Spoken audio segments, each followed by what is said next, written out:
하나님의 은혜가 오늘 상부 예배 오신 여러분들과 함께 하시기를 예수님의 이름으로 축복을 합니다. 바벨론에 의해서 남유대 예루살렘이 멸망당한 것을 잘 알고 계시죠. 그래서 남유대의 많은 유대 백성들이 포로로 바벨론에 끌려가서 70년 포로 생활을 하게 됩니다. 그런데 그 바벨론 제국이 페르시아 제국에게 멸망을 하게 되죠. 그래서 페르시아 왕 고레스가 칙령을 내려서 모든 포로 유대 백성들은 고국으로 돌아가라, 그렇게 선포를 합니다. 그래서 70년 포로 생활을 마친 유대 백성들이 고국 예루살렘으로 돌아가서 그들이 가장 첫 번째 서원이 뭐였어요? 소망이 뭐예요? 바벨론에 의해서 파괴됐던 성전을 재건하는 겁니다.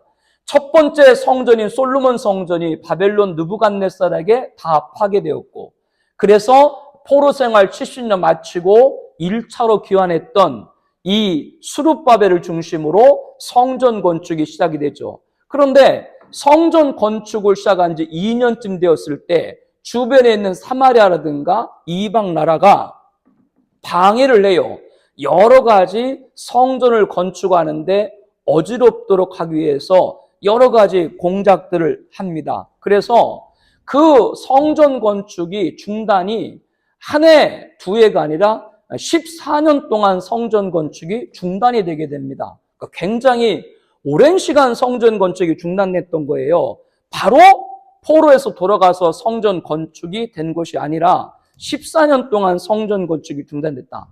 이것은 앞서 말한 대로 사마리아와 이방 사람들의 방해 때문에 중단됐지만 사실은 14년이란 오랜 시간 동안 성전 건축이 중단됐다고 하는 건 유대 백성들이 그 포로 생활에서 가졌던 고국으로 돌아가 성전을 건축하겠다고 하는 그런 열망이 식어진 거죠. 그래서 주변에 방해 세력에 그거를 명분 아닌 명분, 이유 아닌 이유, 핑계 아닌 핑계를 삼아가지고 사실상 성전 건축을 스스로 더 진행하지 않았다, 이렇게 보는 것이 맞습니다. 그래서 학개서 말씀에 보게 되면 1장 8절에 너희는 산에 올라가 나무를 가져다가 성전을 건축하라, 이 말씀이 바로 그러한 상황에서 학개 선자가 전했던 말씀이에요.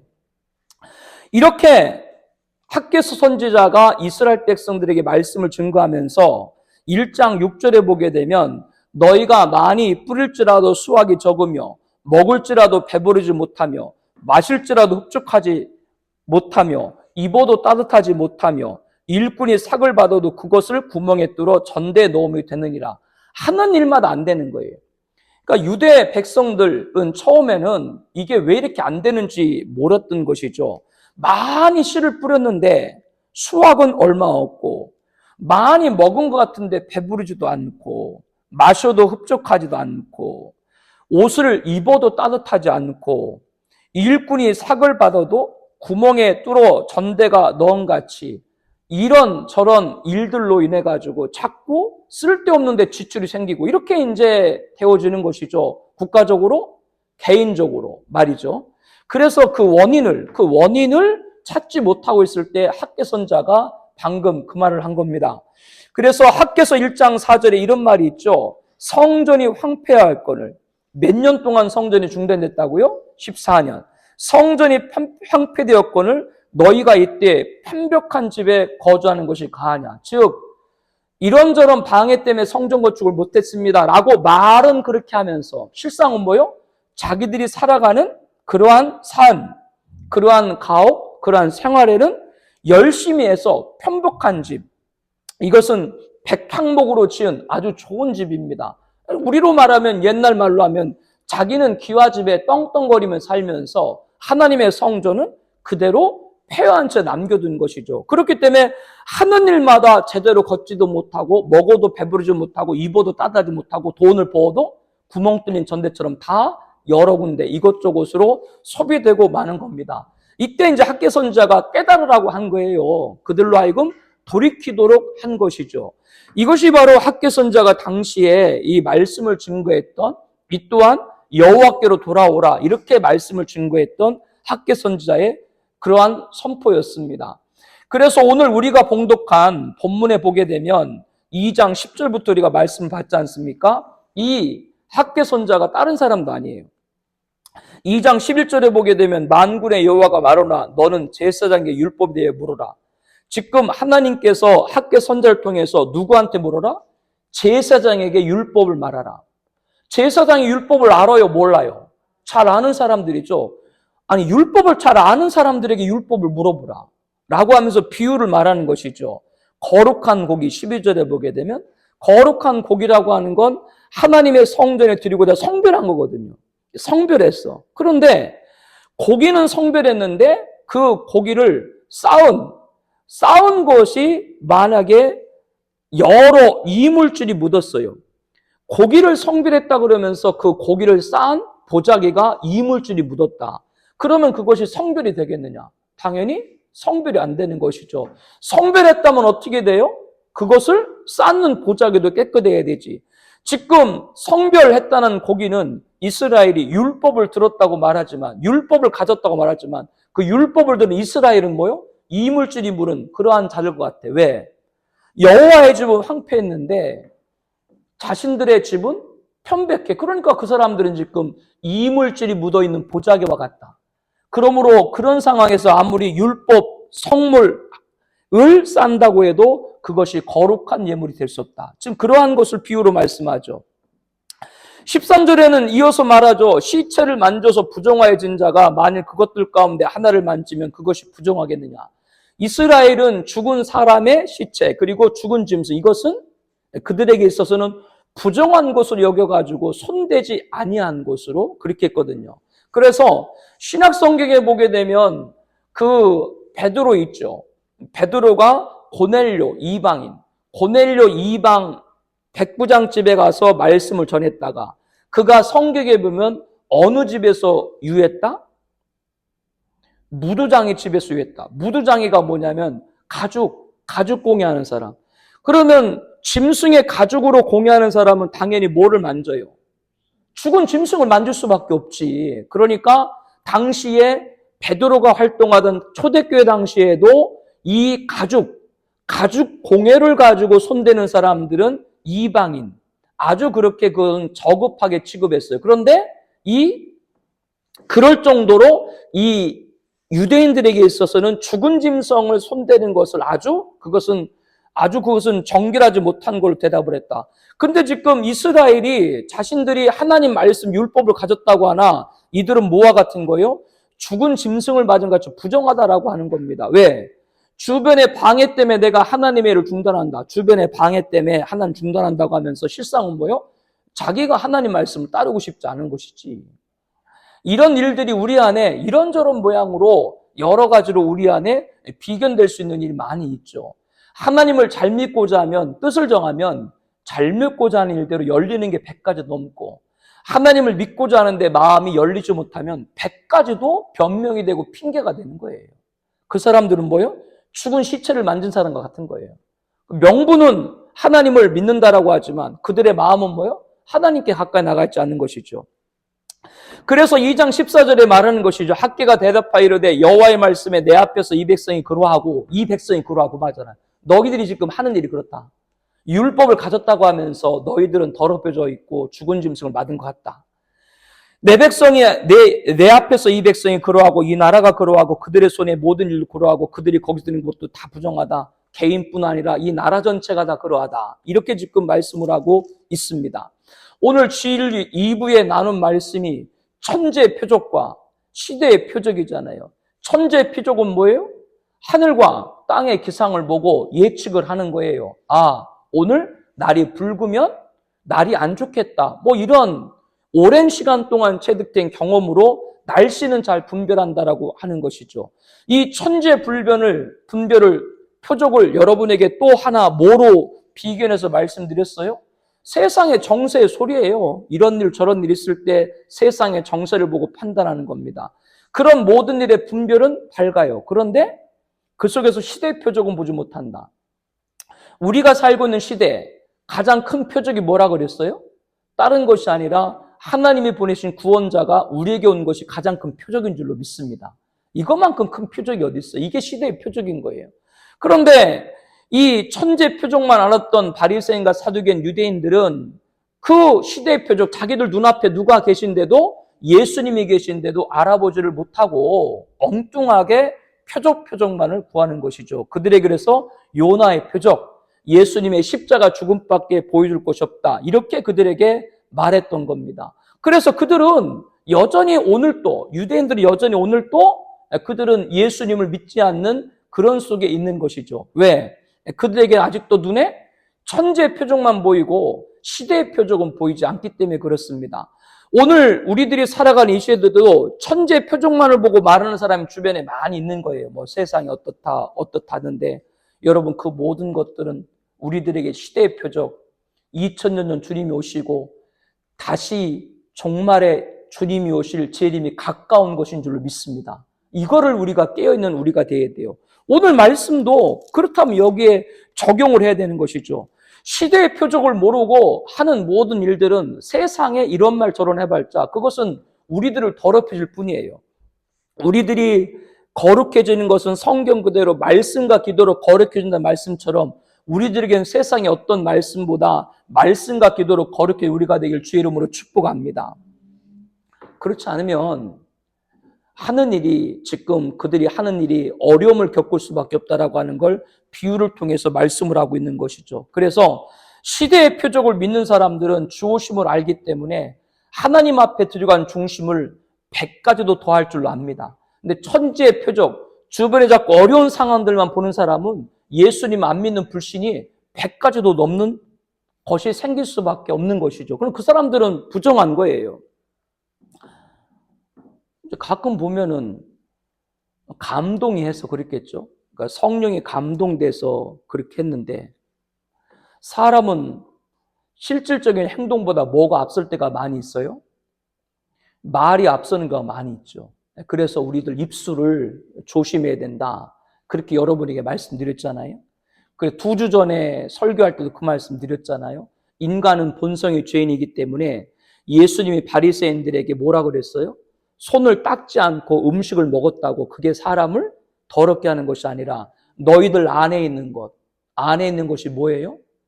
입이 열린 무덤이고 악독과 저주가 가득하고 발은 가는 곳마다 피가 묻어있고, 그러니까 인간의 본성의 죄인이기 때문에 이 안에서 나오는 것들이 그렇다라고 하는 것이죠. 그래서 말하는 걸 잘 말을 해야 되는데 누가 시키지도 않았어요. 누가 원하지도 않았어요. 근데 자기도 모르게 이렇게 하겠다라고 말했던 경우가 있어요. 그런 것이 있다면 여러분들 조심해서 잘 삼가해야 됩니다. 혹 말했던 것을 내가 지킬 수 없다, 그럼 하나님 앞에 회개하면 돼요. 하나님 앞에 회개해서 제가 이거 잘못했습니다 라고 하면 되지, 자기가 말하는 거 지키지 못하고 그거를 감추기 위해서 주변에 다른 것들을 자꾸 말하게 되면 죄가 더 커진다라고 하는 걸 알아야 됩니다. 이 말씀은 지금 앞의 말씀과 연결되는 거예요. 우리가 믿고자 하면 살 길이 100가지도 열리고 안 된다고 뭐요? 불신의 길이 100가지도 많은 거예요. 물리쳐야, 그 사람은 부정한 거 맞힌 거예요. 하나님 믿는다고 그러지만 율법을 가지고 영뚱한 지 된 이스라엘처럼 하나님 믿는다고 하지만 아직도 그 사람은 부정한 맞추고 있는 거예요. 그들이 누구다? 천지의 표적, 환경들만 얘기하는 거예요. 우리들 살아가면서 앞으로 우리 환경이 좋아지겠을까? 여러분들 각자가 앞으로 사는 집도 좋아지고 자녀들도 잘 되고 배우자들도 잘 되고, 그것을 안 된다는 얘기가 아니라 우리가 살아가는 이 세상이 앞으로 가면 갈수록 더 악해지겠어요, 선해지겠어요? 세상은 악해질 수밖에 없어요. 그러니까 환경을 볼 필요는 아무것도 없는 거야. 우리는 하나님 앞에 정한 뜻을 가지면 살고자 하는, 믿고자 하는 길이 뭐요? 100가지도 10개 열린다. 지금 성전이 황폐됐는데 자기는 편백한 집에 살아?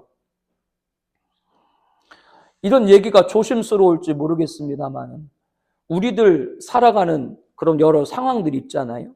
처음에 우리가 공원에서 개척을 했고, 그래서 또 임시처소에 있었고, 집을 그때 아직 여기로 이사하지 못할 때였어요. 그래가지고 서울에서 이제 여기 청라까지 오는데 차가 없어요. 그러면 이제 버스를 2번 타고 또 전철을 2번 타고, 그래야 그때는 청라에 올 수가 있었어요. 서울에서 오려면. 그러면 새벽 기도를 드려야 되니까 시설이 안 돼 있는 그런 상황. 시설이 안 돼 있는 그런 상황에서 처음에 임시초소에 있을 때니까요. 거기서 밤에 와서 자는 거죠. 왜냐하면 새벽 기도를 드려야 되니까. 그럼 그 자다가 그냥 시멘이지 바닥에. 그 시멘에다가 은박지 깔아놓고 그냥 자는 거죠. 그런데 그렇게 그냥 시멘 바닥에 은박지를 깔아놓고 자도 그 자는 것이 고생스럽다라고 생각하지 않았어요. 아니 지금 내가 섬기는 교회 예배당 상황이 그렇게 열악한데 내가 따뜻한 방에서 자봤자 내가 뭐해? 별로 거기에 뭐 어렵다 힘들다 생각 안 해. 그런 거 별로 생각하지 않아. 그리고 교회에서 도움도 마찬가지입니다. 열심히 성도님들이 헌금을 하셔가지고 오늘 또 결산했는데 하나님 우리 교회 재정에 큰 복을 줬지 않습니까? 그런데 어려운 분들을 돕는데 이런 경우도 있어요.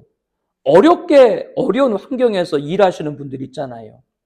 하루하루 품을 팔아가지고 하루하루 일당을 받아서 생활하는 분들 있잖아요. 그 일당을 받아서 생활하면서 그걸로 헌금을 해. 그런데 도움을 받는 사람은 자기는 지금 사는 집이 좋아. 그게 참 이상한 거예요. 자기는 사는 집도 좋고 환경도 좋은데 어렵다고 그래. 그 사람을 도와주는데 누가 도와줘요? 하루하루 일당 받아서 살아가는 사람 헌금으로 도와준다니까? 그러니까 내가 지금 상황이 어렵다라고 하는 건 뭐예요? 다른 사람과 비교했을 때 나는 어려운 게 아닐 수도 있는 거예요. 근데 그 사람 입에 밴 거지. 어렵다, 힘들다. 이게 밴 거지. 근데 그 사람을 도와주는 사람은 뭐예요? 그 사람보다 더 어려운 사람들이 도와주는 거예요. 그러나 저도 그렇고 여러분도 그렇고 우리가 귀한 예물을 헌금을 해서 어려운 사람을 도울 때 생활적으로 나보다 어렵지 않고 나보다 좋은 사람이라도 우리가 도와줄 수 있다면 저와 여러분은 그 도와줄 수 있는 것으로 행복한 줄로 믿습니다. 우리는 다 그런 사람들이지. 우리는 다 그렇게 여러분들 마음을 먹고 있는 줄로 믿습니다. 그런데 어렵다 힘들다라고 하는 그 사람은 부정한 거예요. 주님이 말씀한 거예요. 우리들은 10년에 살아가면서 여기 쭉 말씀했던 것처럼 하는 일마다 안 되는 우리들의 입술, 마음으로 하나님 믿는다고 그러면서 부정한 것을 만진 것 같이 하는 일마다 안 된다고 하는 그런 것이 아니라 하나님이 함께하는 여러분들 다시 한번 축복합니다. 그래서 2장 17절에 봐도 만군의 여호와가 말하노라 내가 너희 손으로 지은 모든 일에 곡식을 마르게 하는 재앙과 하나님의 성전은 황폐한데 자기 집은 편박해. 그러면서도 계속 어렵다고 그래. 그런 사람들은 곡식을 마르게 하는 재앙과 깐부기 재앙과 우박을 쳤으니 너희가 내게로 돌이키지 않았느라. 아까 오전에도 메뚜기 재앙 얘기했지 않습니까? 메뚜기가 먹은 것을 느치가 먹고 느치가 남긴 것을 황충이가 먹고 황충이가 남긴 것을 이렇게 먹는다라고 하는 것처럼 남는 게 없는 거죠. 그러면서 18절에 말합니다. 이게 중요해요. 학개서 2장 18절에 너희는 오늘 이전 일을 기억하라. 오늘 이전이 어떤 일이에요? 70년 바벨론 포로할 때 첫 번째 성전 솔로몬 성전 무너졌을 때 그때를 기억하라.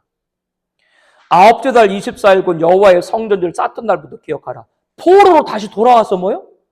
너희들이 얼마나 뜨거운 감격으로 70년 포로 마치고 두 번째 성전을 너희 건축했냐. 그때 그 말을 너희들 기억하라. 그 얘기. 그때 너희들이 얼마나 하나님 앞에 반격했느냐. 그거를 기억하라. 그런데 그거를 잃어버리니까 19절에 뭐라 그래요? 곡식 종자가 아직도 창고에 있느냐. 포도나무, 무화과나무, 석류, 나무, 감람나무 열매가 맺지 못하였다. 잃어버렸기 때문에 하나님의 도움을 잃어버렸기 때문에 우리가 2024년 지나고 2025년 보내면서 우리들에게는 하나님의 도움을 잊지 않은 여러분 되길 바랍니다. 나는 힘들다. 그건 하나님의 도움을 잃어버린 거예요. 이 중에 힘들면 누가 제일 힘들까? 여기서? 누가 제일 힘들겠어요? 아마 다 각각 자기가 제일 힘들다 그럴 거예요. 그러나 중요한 건 우리들이 스가랴라든가 학개라든가 말라개라든가 이 소선지서 말씀을 새벽에 쭉 보면서 중요한 건 하나님이 내리는 재앙은 재앙의 끝이 아니라 그의 백성들이 하나님에게 돌아오기 위함인 줄 믿습니다. 돌아오면 어떻게 돼요? 그게 이제 학개서 2장 19절 말씀 후반이죠. 돌아오면 그러나 오늘부터는 내가 너희에게 복을 주리라. 이전에 잃어버렸던 것 하나님의 도움을 다시 깨닫고 율법을 가졌다고 하나 부정한 걸 마친 것처럼 나 입술에 나의 마음에 자꾸 어렵다는 말들 많은 그 모든 걸 잃어버리고 다시 돌아왔을 때는 하는 모든 일에 뭐요? 복을 주리라 라고 말씀을 하고 있습니다. 그래서 학개서 우리가 2장 10절 말씀, 19절 말씀까지 봤습니다만 22절에 보게 되면 학개서 2장 22절에 보면 여러 왕국의 보좌들을 엎을 것이요 주변 나라 대적을 다 물리칠 거다. 너희들이 이방 나라 방해 때문에 성전 건축 못한다 그랬지. 하나님께로 돌아오면 그 모든 주변에 앞들을 엎을 것이고 여러 나라 세력을 멸할 것이고 그 병거들과 그 탄자들도 엎드리니 말과 탄자가 각각 그의 동료의 칼에 엎드리리라. 대적들이 서로 죽여서 너희들이 그들에게 해함받지 않도록 하겠다. 예전에는 이방 핑계대가지고 저 성전 건축 못하겠는데요. 오늘 우리들에게 이런저런 이유로 하지 못하겠다는 것이 올해는 없기를 축복을 하고 우리들이 주신 은혜 기억을 하고 말씀을 했던 것처럼 하고자 했을 때는 할 수 있는 일이 100가지도 없는 줄로 믿습니다. 그거를 꼭 기억하고 이전 일을 기억하라. 너희들 하나님 떠났다가 멸망했던 거 기억하라. 이제 다시 쌓기 시작한 날부터 너희들 기억하라. 한 우스때 기억하라. 이 말씀 붙들고 이 한 해도 승리하는 여러분 되시기를 예수님의 이름으로 축복합니다.